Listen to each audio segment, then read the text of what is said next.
Hey, second period. Hopefully you remembered that I won't be there with you today and I won't be there with you on Friday, but I'll be back on Tuesday after the 3-day weekend. Hopefully you already grabbed your Math 180 books and opened them to page 10. If not, maybe we could pause the video for a moment and give everyone a chance to get their books out and open to page 10. But assuming you've already done that now, let's talk about using these books for math because we haven't really done that yet. We've been writing the other stuff in there a few other times. So when we do this, each lesson is 2 pages. Like this first lesson that they call block 1, topic 1, lesson 1 is page 10 and page 11. And I will always do about half of the lesson as examples with you, trying to go slow and explain as much as I can for you. And then I'll leave about half or so of the lesson for you to complete on your own after you've seen a bunch of examples. Today, because I think this first lesson should hopefully go relatively quickly, we're going to see if we can do 2 lessons. We're going to do this one on page 10 and 11, and then we're going to turn the page and do a very similar lesson that is only slightly different on page 12 and 13. I really hope that you guys are able to focus during this video. I really hope that the substitute doesn't have to pause the video to ask you guys to quiet and listen that much.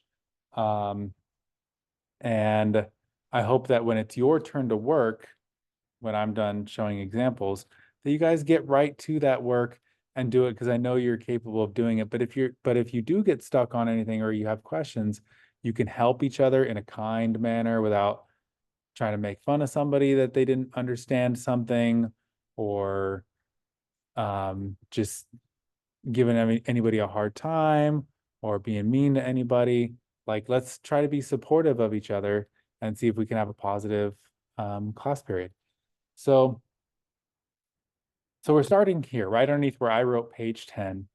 And what this lesson is about is thinking of addition as, sorry, I should say repeated addition of the same number as like putting equal groups of that number together, and then finally thinking of that as multiplication. Maybe you didn't understand what I meant when I just said that. I think it'll make more sense when I show you. So step 1 says they want us to model equal groups with tiles. And what they mean by tiles is drawing little squares in the circles like this.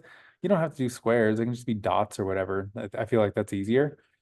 And so 3 equal groups of 6, well, they've given us 3 circles to draw in.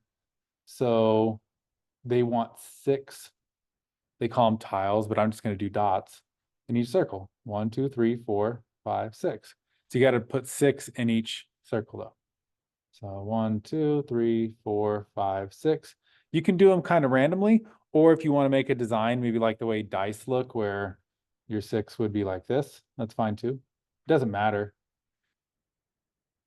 And so next, it says count to find your total. And so we're using this as a practice opportunity to count by our 6s, and we're going to write that count out as well. So if you count by your 6s, it should be 6, 12, what? You guys finish it. 6, 12. It's like we're doing Dora the Explorer, right? That's what they do on this show. You're supposed to call it out. Hopefully you called out 18. And so let's write 6, 12, 18. And now they want an addition equation that goes with this. Well, we're adding 6 from the first group, and we're adding 6 from the second group. So we write plus 6. And then we're adding 6 from the third group. So plus 6. Lots of sirens. And the answer to that is going to be the same as when we counted by our 6s, because as you add this up, it's like you have 6, 12, 18. So 6 plus 6 plus 6 is 18. That's right, equals 18. And then they want a multiplication equation that models the same thing. Well, we have 3 groups of 6. And so you can think of it as 3 times 6. But 3 times 6, you could get that answer by counting by your sixes, right? 6, 12, 18. So 6, 12, 18. Or you could add 6 up 3 times. 6 plus 6 plus 6. All these are like the same thing. That's what they want you to see here. They want you to see that, oh, making the groups and like counting the dots, because if you counted these dots, you'd have 18. Or counting by your sixes, or adding up a bunch of sixes, or doing 3 times 6. All of these ways should get you the same answer of 18. And so we have like different ways we can think about getting to this answer. All right, let's do it again. We want 4 equal groups of 7. So we got 4 circles to write in, and we're going to put 7 dots in each one. A little bit more dots this time. 1, 2, 3, 4, 5, 6, 7. 1, 2, 3, 4, 5, 6, 7. I'll stop counting.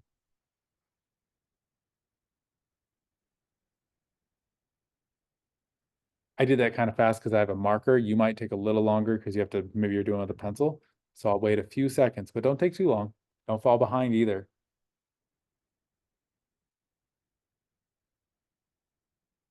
Okay, now let's go through the same process.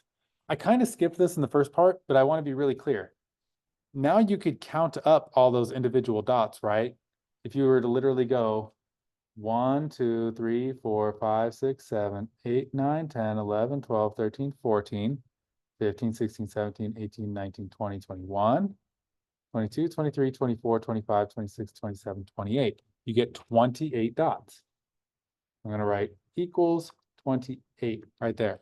You're supposed to be making your book look just like mine. Remember, your grade in this class is at the end of every week, I'll assign you something out of 10 points based on the work that you've done and your behavior in this class. And definitely one of the things that'll play a role in your grade for this week is what these pages look like in your book when I check them. So, okay, so now let's count by our sevens. Sevens are harder than like some of the other numbers. So let's go slow. How about this? I'll do it one time and you guys follow along with me on the second time. 7, 14, 21, 28. Okay, now let's Dora the Explorer it. You're going to count with me. 7, 14, 21, 28. So let's write it. 7, 14, 21, 28. That's a pretty ugly 8. Okay, so same 28 we got there, right? And the same 28 we would get if we went 7 plus 7 plus 7 plus 7. That should equal 28. Take it piece by piece if you need to. 7 plus 7 is 14.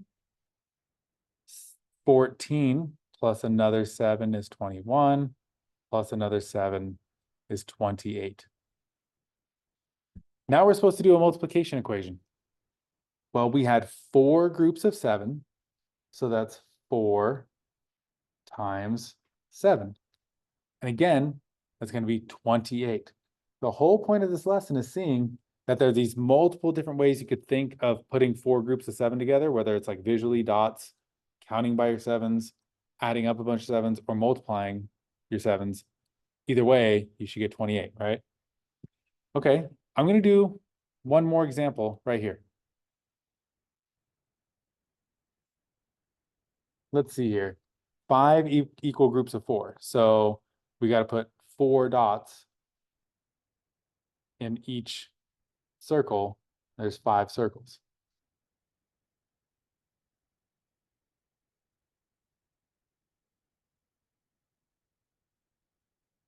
Now it says count by your 4s. Okay. 4, 8, 12, 16, 20. Again, 4, 8, 12, 16, 20. And you got to write that out with a comma between each one. It should look like 4, 8, 12, 16, 20. And now we're going to write the addition question. This has all the same stuff as the other ones we did. Like these Math 180 books will do that a lot, where on the first couple, they give you a bunch of room to write while you're figuring it out. And then they'll ask you to do the exact same thing in a smaller space. So we're still doing all the same stuff for each question, even though it's like shrunk down. The addition question would be 4 plus 4 plus 4 plus 4 plus 4. And that's still going to equal the same 20 we would have got by counting our fours or by counting up the dots. Counting up the dots would also equal 20. And so now we should know that the answer to our multiplication equation will also be 20. We're going to go 4 times 5 equals 20. Okay, so I know at the beginning of this video, I said we're going to try to do 2 lessons, but now that I think about how long that took and how much time that you all will need to finish these 3 questions, and then also try to do the exit ticket, I think it's probably best that we just stick with 1 lesson. I think we'll just do 1. So here's what I'd like. I would like it if the video got paused as soon as I finish this thought. Pause the video for however much time it takes students to do these 3 and the exit ticket over here. I hope it doesn't take too long. I would think, I don't know, 7 or 8 minutes is probably a good amount of time. Then press play on the video and I'll go over the answers to those. And I'm going to go through them much quicker than I just did those 3 examples, much slower. Okay, so pause the video here. Okay, I'm going to assume that you guys had however many minutes you needed to finish the rest of page 11. Let's go over the answers. Hopefully you made 5 dots in each one of these circles here. I'm just going to do it real fast. And then you were supposed to count by your 5s. 5s are usually a little bit easier for some people than other numbers. You should have gone 5, 10, 15, 20, 25. So our answer is going to be 25 to all the questions here. Our addition equation is 5 plus 5 plus 5 plus 5 plus 5 equals 25. Make sure you have all the parts. Don't forget the equals 25 on your thing. Like you can't just write the plus 5s. Got to look just like mine.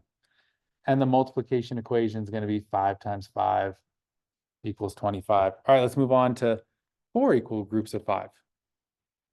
Oh, wait, I totally messed that up. I just glanced at it. You're supposed to, it was 6 groups of 5, not 5, and I kept stopping at 5. So wait, Mr. Thomas messed up. I should have gone to 30, and I should have 1 more 5 here, meaning this should be a 30.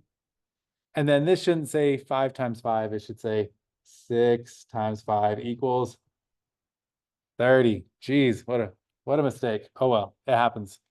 I hope you guys aren't laughing at me for messing up. Probably are. All right, let's do 4 groups of 5.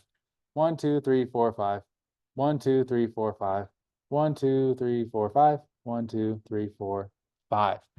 Okay, I think if you were to count up all those dots, you'd probably get 20. But let's count by our 5s. 5, 10, 15, 20. 5, 10, 15, 20. Good. Now let's add up our 5s. 5 plus 5 plus 5 plus 5 equals 20. And the multiplication equation that goes with this is 4 times 5 equals 20. And the last one is 2 equal groups of 8. All right, so we got to put 8 dots in each circle. 1, 2, 3, 4, 5, 6, 7, 8. 1, 2, 3, 4, 5, 6, 7, 8. Okay, I'm pretty sure if I counted up these dots, I would get 16. But I can count by my 8s. 8, 16. I only have to go that far. 8, 16. The addition equation would just be 8 plus 8 equals 16. And the multiplication equation would be 2 times 8 equals 16. Now for the exit ticket is essentially just 1 more, but they usually have like a little question they want you to ask at the end where like maybe you can think about it a little bit more or whatever. But it's not much different. It's 3 equal groups of 4. So 4, 4, 4, and 4. You count by your 4s, it's 4, 8, 12. Your addition equation is 4 plus 4 plus 4 equals 12. And the multiplication is 3 times 4 equals 12. Now, what are two ways you can read the equation 3 times 4 equals 12? You know what? If you weren't able to answer this question, if you just did this part and you're like, I have no idea what they're trying to ask me here, I don't blame you because it's a little weird question. What I think they're trying to get at is maybe you could think of this as 3 groups of 4, or you could kind of flip it around because multiplication works both ways, and you could think of it as 4 groups of 3. There's other good answers. Maybe you interpreted it like, oh, I could think of it as I get $4 3 times, or maybe I get like 3 people buy ice creams that cost $4 each. I'm not sure. I'm not exactly sure what they wanted from that question, but hopefully you were at least able to do the part before. All right. For the rest of the period, what I want you to do is go into your Clever account, log into your Math 180 software, the one that says HMH 180, and just continue on from wherever you're at. Some of you haven't done it since like the first time we logged in, so you might even still have to watch some of the beginning videos or you're right at the start. Others of you did it like with Miss Zimmerman last week and you got through like 8 lessons or whatever, which was amazing. Wherever you're at, just go there and just keep working your way down that list of that software. You're supposed to wear headphones anytime you're on the 180 software because sometimes it plays videos and we don't want to disturb others. I'm going to try to remember to leave those out, but if I don't, remember they're just in the cabinet over there and you can go get them. Make sure to put them back neatly when you're done. And yeah, and you're just doing that for the rest of the period, and hopefully everything goes well, and I'll see you next time.